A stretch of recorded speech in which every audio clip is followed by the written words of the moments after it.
In today's video, I'm going to teach you how to adjust time zone in Gohighlevel. To get started, open Gohighlevel and make sure you're on your main dashboard. This is the area where you'll manage your account settings and business details.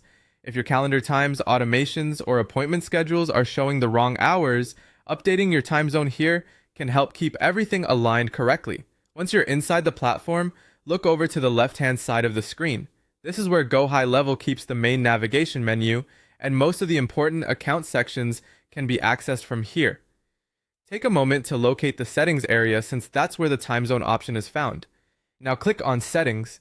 This will open the configuration section for your account, where you can manage things like business information and other setup preferences.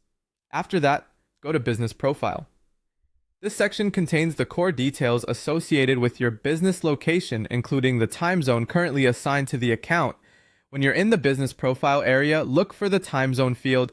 It may already display a time zone that was selected previously, so it's a good idea to double check it before making any changes. This setting is important because it can affect how times appear across different parts of the system, especially if you use scheduling tools or send time-based communications. Next, click on the drop-down menu for the time zone. A list of available time zones will appear. Scroll through the list if needed and select the new time zone that matches your business location or the region you want your account to operate in.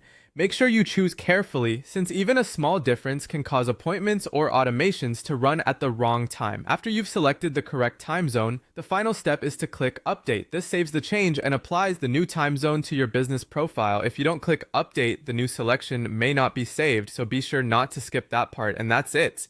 You've successfully adjusted the time zone in Gohighlevel. As a quick tip, after updating the setting, it's helpful to review any calendars or upcoming scheduled items to confirm everything is now displaying correctly.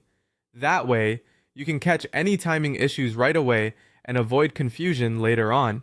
Thanks for watching, and I'll see you in the next video.